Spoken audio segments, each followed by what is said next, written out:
Hello friends, అందరికీ నమస్కారం. Welcome to my channel life of BS. ఈరోజు ఏప్రిల్ 7th మన బైక్ సీతా సెకండ్ బర్త్డే. మనం పుట్టినరోజు టెంపుల్కి వెళ్ళి ఏ విధంగా అయితే పూజ చేసుకుంటామో సేమ్ అలాగే ఈరోజు మన బైక్ని తరుగుండ టెంపుల్కి తీసుకొచ్చి పూజ చేపిస్తున్నాను. ఇక లేట్ చేయకుండా వీడియోలోకి అయితే వెళ్ళిపోదాం. చలో.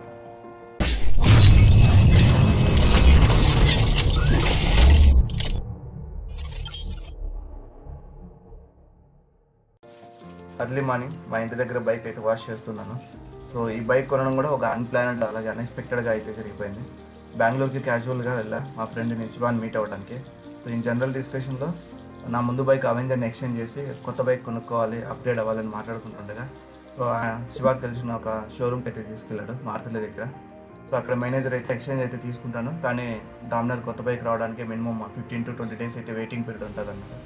సో నేనైతే ఓకే అవెంజర్ అప్పుడే ఎక్స్చేంజ్ చేస్తాను కొత్త బైక్ డెలివరీ ఇచ్చినప్పుడు అని చెప్తే అతను సరైన ఒక హాఫ్ అన్ అవర్ వెయిట్ చేయించి మిగతా షోరూమ్స్ దగ్గర అంతా ఎంక్వైరీ చేయించుకుని సో విత్ ఇన్ 1 hour అయితే బైక్ మాకైతే అరేంజ్ చేసినాడు ఈ డామినర్ బైక్. సో అలా అన్ఎక్స్పెక్టెడ్గా నా లైఫ్లోకి ఎంటర్ అయిపోయింది ఈ బైక్. సో అలా వచ్చిన ఈ బైక్ ఆల్మోస్ట్ ఎన్నో మెమరీస్ నాతో షేర్ చేసుకుంది. సో అలాగే చాలా మెమరీస్ కూడా షేర్ చేసుకుంటూ ఉంది. సో ఈ బైక్ మీద మేమైతే చాలా లాంగ్ రైడ్స్ వెళ్ళాము. అట్లయితే బెంగళూరు టు కన్యాకుమారి, అలాగే బెంగళూరు టు గోవా, ఇంకా బెంగళూరు టు తమిళనాడు, చాలా రైడ్స్ అయితే వెళ్ళాము. సో ఆ వీడియోస్ అన్ని మన ఛానల్లో ఆల్రెడీ అప్లోడ్ చేశాను. ప్లీజ్ వాచ్ చేస్తూ ఉండండి. అలాగే మీ ఫ్రెండ్స్తో షేర్ చేసి ఛానల్ అయితే సబ్స్క్రైబ్ చేయించండి. ఇలాగే మమ్మల్ని ఎంకరేజ్ చేస్తూ ఉండండి. సో మీకు మరిన్ని మంచి వీడియోస్ ఈ డామినర్ మీద రైడ్ వెళ్తూ మీకు అంతా షేర్ చేసుకుంటూ ఉంటాను. ఈ బైక్ అయితే నేను ఏప్రిల్ 7th 2022లో అయితే కొన్నాను. సో ఇప్పటికి 2 years అయింది ఎగ్జాక్ట్గా ఏప్రిల్ 7th 2024కి. ఈ 2 yearsలో నేను 34,000 kilometers అయితే ఈ బైక్ మీద రైడ్ చేశాను. సో ఈ బైక్ కొన్న తర్వాత నేను పెద్దగా ఏం మాడిఫికేషన్ చేయించలేదు. ఓన్లీ ఈ side saddle racks, saddle bags పెట్టుకునేదానికి, ప్లస్ ముందర వచ్చేసి ఓన్లీ ఫాగ్ ల్యాంప్స్, ఈ 2 చేంజెస్ మాత్రం చేశాను. ముందర మొబైల్ హోల్డర్ ఆల్రెడీ పాత బైక్దే ఉండింది, ఆ బైక్ తీసి ఇక్కడైతే ఫిట్టింగ్ చేసుకున్నాను అంతే. So remaining as is stock అయితే ఏవైతే వచ్చినాయో సేమ్ అవే ఉన్నాయి. సో ఈ 34,000 kilometersలో మధ్యలో ఒకసారి చైన్ అయితే చేంజ్ చేసినాను. మామూలుగా అయితే మనము 15,000 ఆ విధంగా వెళ్ళినప్పుడు చైన్ అయితే లూజ్ అయిపోతుంటుంది, లేకపోతే చైన్ స్ప్రాకెట్ చేంజ్ చేయాల్సి వస్తుంది. సో అదొకటి చేంజ్ చేసినాను. తర్వాత 20,000 kilometersకి వచ్చినప్పటికీ టైర్స్ అన్నీ మొత్తం అరిగిపోయినాయి, స్టాక్ టైర్స్. సో అవైతే చేంజ్ చేసినాను. తర్వాత అయితే నేను ఆఫ్ రోడ్ ప్లస్ నార్మల్ రోడ్కి పనికొచ్చే టైర్స్ కావాలని చెప్పేసి ఎంఆర్ఎఫ్లో రెవ్స్ డి అనే టైర్స్ అయితే వేయించుకున్నాను. సో ఆ టైర్స్ వేయించుకుంటే ఇప్పటికి ఆల్మోస్ట్ 14,000 kilometers అయింది. సో ఇప్పటి వరకు అయితే నో ఇష్యూస్. సో ఈ బైక్ కొన్నప్పుడు అంటే పంచర్స్ కూడా ఏం లేవు, అంతా ఆఫ్ రోడ్ ప్లస్ ఇవంతా వెళ్తూ వచ్చినాను కదా. నాకైతే ఎప్పుడు గాలి లీక్ అవ్వడము, లేదంటే ఆన్ రోడ్ మీద ఏమైనా పంచర్స్ అయ్యి ఇబ్బంది అవ్వడము అవంతా ఏం లేదు. ఎందుకంటే ట్యూబ్లెస్ టైర్స్ ప్లస్ మనకి పంచర్ అయినా పెద్ద ఇబ్బంది అయితే ఉండదు. మనము వెళ్ళొచ్చు 50 to 100 kilometers మేనేజ్ చేసుకుంటూ వెళ్ళొచ్చు. సో ఈ బైక్ మీద అయితే అంత రైడ్ అయితే కూడా చాలా జాయ్ఫుల్గా అయితే జరుగుతూ వచ్చింది. ఏ రైడ్కి వెళ్ళినా కూడా ఎక్కడ కానీ నాకైతే ట్రబుల్ వెళ్ళింది. ఇక్కడైతే మీరు లెఫ్ట్లో చూస్తున్నారు కదా, ఇదే మా ఊరు గురంకొండ. సో ఈ కొండ మీద అంతా కోట ఉంది, ప్లస్ కొండ కిందంతా కోట ఉంది. సో ఆ వీడియో అయితే ట్రెక్కింగ్ వీడియో అయితే మీకు ఎక్స్ప్లోర్ చేసి మీకు అంతా ఛానల్ అయితే అప్లోడ్ చేస్తాను. మనకి ఇప్పుడైతే సమ్మర్ కాబట్టి సమ్మర్లో ఈ కొండలు ఇవన్నీ ఎక్కేదానికి వెళ్ళామంటే మొత్తం రోస్ట్ అయిపోతాము. సో వన్స్ సమ్మర్ తగ్గాక మనకి వర్షాకాలం స్టార్ట్ అవుతుంది కదా, అప్పుడైతే మొత్తం గ్రీనరీగా ఉంటుంది కొండ ఎక్కడం అట్లంతా. సో అప్పుడైతే మొత్తం మా ఊరి కోట విశేషాలు ప్లస్ అలాగే హిస్టరీ ఇవంతా మీతో అయితే షేర్ చేసుకుంటాను. మీరైతే ఛానల్తో అయితే స్టే ట్యూన్గా ఉండండి. సో మోర్ అప్డేట్స్, మంచి మంచి వీడియోస్ అయితే మీకు కంటెంట్ లాగా షేర్ చేసుకుంటూ ఉంటాను. ఇక బైక్ గురించి అయితే సో మ్యాక్సిమం ఈ బైక్ని ఎవ్రీ 5,000 kilometersకి అయితే నేను షోరూమ్లో అయితే సర్వీస్కి ఇచ్చేస్తాను. సో నార్మల్గా అయితే ఈ ఇంజన్ ఆయిల్ ఎవ్రీ 10,000కి చేంజ్ చేసుకోవచ్చు, ఎవ్రీ 5,000కి జస్ట్ టాప్అప్ లాగా చేసుకోవచ్చు. కానీ నేనైతే మ్యాక్సిమం ఎక్కువ లాంగ్ రైడ్స్ ఎక్కువ హెవీగా యూజ్ చేస్తూ ఉంటాను కాబట్టి ఎవ్రీ 5,000కి సో ఏదైతే ప్రిస్క్రైబ్డ్ ఆయిల్ అయితే ఉంటుందో బజాజ్ డామినర్ ఎవ్రీ 5,000కి అయితే చేంజ్ చేసుకుంటూ ఉంటాను. ప్లస్ అలాగే ఇంకా తెలిసిందే కదా, బైక్ అంటే బాయ్స్కి ఒక ఎమోషన్, చిన్న స్క్రాచ్ పడినా కూడా తట్టుకోలేము అట్లుంటుంది. సో అలా మెయింటైన్ చేస్తూ ఉంటాం అనమాట. ఈ బైక్ కూడా నేను కూడా సేమ్ అంతే. సో ఏమన్నా కొద్దిగా పార్ట్స్ ఏమైనా వైబ్రేషన్ అవుతున్నా, లేకపోతే ఏమైనా లూజ్ అయినట్లు అనిపించినా, లేకపోతే ఏదైనా పార్ట్ ప్రాబ్లమ్గా ఏమైనా అనిపించిన దానికి ఇమీడియట్గా చేంజ్ చేసేలా అట్లా అనిపిస్తూ ఉంటుంది మైండ్. సో ఆ విధంగా మెయింటైన్ చేస్తూ వచ్చాను. సో ఫైనల్గా అయితే మనము తరుగుండ టెంపుల్కి అయితే రీచ్ అయిపోయినాము. ఈ టెంపుల్ అయితే మా ఊరు గురంకొండ నుండి 10 kilometers అయితే ఉంటుంది. సో ప్రజెంట్ అయితే ఇక్కడికి రీచ్ అయిపోయినాము. బైక్ ఇక్కడ పార్క్ చేసి నెక్స్ట్ దేవుని దర్శనానికి అయితే వెళ్తూ ఈ టెంపుల్ విశేషాలు అయితే మనం తెలుసుకుందాం ఇప్పుడు.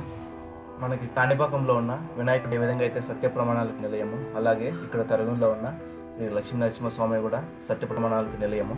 సో ఈ టెంపుల్ పూర్వం కొన్ని వందల సంవత్సరాల క్రితము దుర్వాస మహాముని వారిచే ప్రతిష్ఠించబడిందని, స్వామివారు మజ్జిగ కుండలో ఉద్భవించిన ఈ గ్రామమునకు తరిగొండ అని పేరు ఏర్పరిచినారు.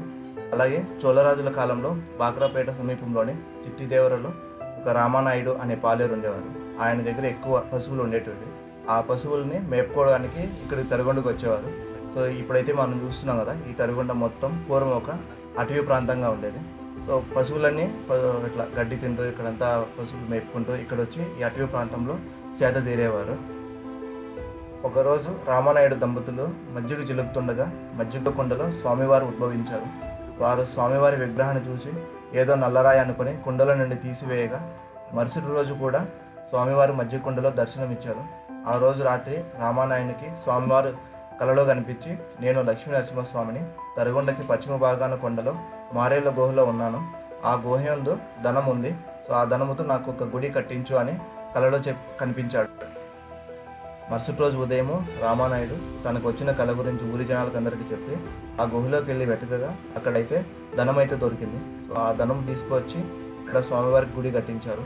సో కొద్ది ధనంతో గుడి కట్టించి కొద్ది ధనంతో స్వామివారికి నిత్య కార్యక్రమాలు జరగడానికి ఆ ధనాన్ని అయితే ఉపయోగించారు. అప్పటి తరికొండ అనే ఈ గ్రామము కాలక్రమేణా తరిగొండగా మారింది. ఇక్కడ దూర్వాస మహాముని ఒక బలిపీఠాన్ని ఏర్పరిచినారు. ఇక్కడ మీరు చూస్తున్నారు కదా, అదే బలిపీఠము.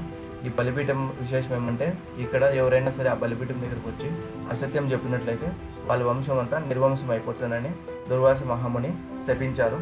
సో అందుకనేసి ఇక్కడ ఎవరైతే బలిపీఠం దగ్గరకు వచ్చి సత్య ప్రమాణం చేయడానికి అయితే వస్తారో వాళ్ళు అసత్యం చెప్పడానికి అయితే సాహసించరు. సో ఫైనల్గా మేమైతే పూజ చేసుకుని బయట వచ్చేసి బైక్ అంతా ఇంకా మొత్తం గంధకము, అలాగే బొట్లు, అలాగే దండంతా నిమ్మకాయలన్నీ కట్టి మొత్తం రెడీ చేస్తున్నాము. సో ఇక్కడ పూజ చేయించాలంటే లోపల గుడి లోపల అయితే ఆఫీస్ ఉంటుంది. ఆఫీస్ దగ్గర అయితే టికెట్ తీసుకోవాలి.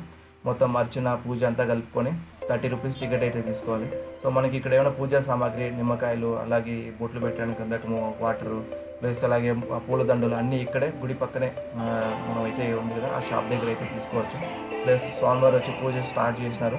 సో బ్యాక్గ్రౌండ్లో అయితే మొత్తం ఎలక్షన్ జరుగుతుంది కదా ఇక్కడంతా ఆంధ్రాలో అంతా. సో ఎలక్షన్ క్యాంపెయిన్ జరగడం వల్ల బ్యాక్గ్రౌండ్లో అంతా వాళ్ళు మొత్తం సాంగ్స్ అయితే పెట్టుకొని మొత్తం ఊరేగింపుగా వెళ్తున్నారు. సో ఆ సౌండ్ మొత్తం ఉంది కాబట్టి నేనైతే ఇక్కడ మ్యూజిక్ పెట్టి కొద్దిగా వాయిస్ ఓవర్తో మేనేజ్ చేస్తున్నాను.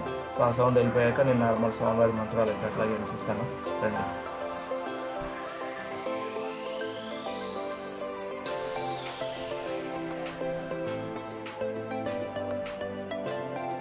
యోగానందాన మహాభం హరియేన మహాభం కులాలాన మహాభం చక్రవేణ మహాభం విజయాన మహాభం జయవర్ధనాన మహాభం పంచాననాన మహాభం పరబ్రహ్మణేన మహాభం మహోరాయ మహాభం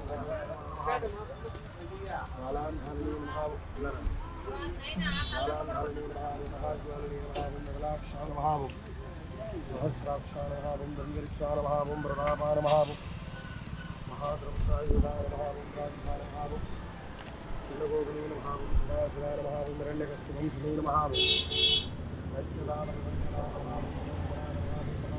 మహాభం బలవద్ధాన మహాభం సూత్రగాన మహాభం విరాళాన మహాభం విరాళాన మహాభం వికర్తేన మహాభం సర్వాత్మతికారాయ మహాభం లక్ష్మీ నృసింహాన మహాభం నృసింహస్వామి దేవతాభ్యో నమః మహాలక్ష్మీ దేవతాభ్యో నమః హరిద్రా కుంకుమ సింధూరాణి సమర్పయామి దివ్యధూపమాగ్రాపయామి. पुष्पवान् भवति चन्द्रमा वा अथवा पुष्पं पुष्पवान् प्रजावान् पुष्पवान् भवति एवं वेद यो महायतनं वेदायतनवान् भवति. దేవుళ్ళ ప్రార్థన చేసుకుని ఆ పూలు ఇచ్చాను కదా మీకు, దాన్ని వేసి నమస్కారం చేసుకోండి.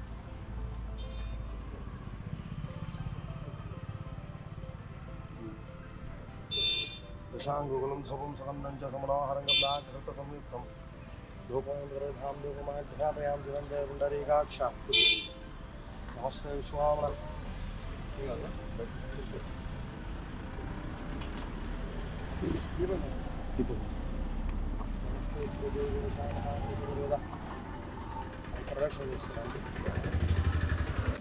ఎలక్షన్ క్యాంపెయిన్ వెహికల్ మళ్ళీ సాంగ్స్ పెట్టుకొని వచ్చేసింది. సో ఈ తరిగొండలో మరొక విశేషం ఏమంటే తరిగొండ వెంగమమ్మ గారు. సో ఈమె స్వామి వెంకటేశ్వర స్వామి యొక్క విశేష భక్తురాలు. ఈమె తరిగొండలోనే జన్మించారు. ప్లస్ అలాగే ఇక్కడ ఉన్న ఒక సొరంగం మార్గం ద్వారా తరగొండ నుండి తిరుమలకి వెళ్ళి స్వామివారిని పూజ చేసుకొని మళ్ళీ ఇక్కడికి వచ్చేవారు. సో అలాగే ఈ తరగొండ గ్రామం దగ్గరలోనే ఒక గుహ అయితే ఉంది. సో స్వామివారు ఎక్కడైతే కలలో వచ్చి చెప్పినారో ఆ గుహ అయితే ఉంది దగ్గరలోనే.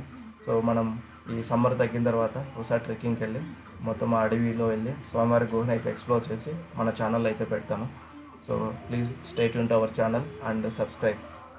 మనం గుడిలోకి ఎంటర్ అవుతూనే ఎడం పక్క వెంగమామ గారి గుడి అయితే ఉంటుంది. అలాగే తరగొండలో మార్చి నెలలో ఉత్సవాలు అయితే జరుపుతారు. కదిరి పున్నమి తర్వాత చాలా గ్రాండ్గా అయితే జరుగుతుంది. బ్రహ్మోత్సవాల లాగా చేస్తారు. తేరు లాగడం అవన్నీ ఉంటాయి. చాలా గొప్పగా జరుగుతుంది ఇక్కడ. ఈ తరగొండ వాయిల్పాడు గురంకొండ రోడ్ మార్గంలో అయితే ఉంటుంది. సో వాయిల్పాడు నుండి 7 కిలోమీటర్స్, అలాగే గురంకొండ నుండి రావాలనుకుంటే 10 కిలోమీటర్స్ డిస్టెన్స్లో అవుతుంది. ఇంకా ట్రైన్ సౌకర్యం అంటే వాయిల్పాడు వరకు ట్రైన్ అయితే ఉంటుంది. సో అక్కడి నుండి బస్సులో వెళ్ళొచ్చు. ఇంకా గురంకొండ సైడ్ నుండి అయితే కడప నుండి అట్లా వచ్చేవాళ్ళు గురంకొండలో దిగేసి గురంకొండ నుండి వాయిల్పాడు బస్సు ఎక్కితే ఈ టెంపుల్ ముందరే దిగొచ్చు. మనము అదే రూట్లో ఉంటుంది కాబట్టి టెంపుల్ ముందరే దిగొచ్చు. సో ఫైనల్గా పూజ అయితే అయిపోయింది. స్వామివారు కర్పూరం కొద్దిగా శాంతించిన తర్వాత గుడి చుట్టూ ఒక రౌండ్ వేసుకురామని చెప్పారు. సో ఫైనల్గా అయితే మనము నిమ్మకాయలు దొక్కించి ఇంకా నెక్స్ట్ గుడి చుట్టూ ఒక రౌండ్ వేసుకొని వద్దాము.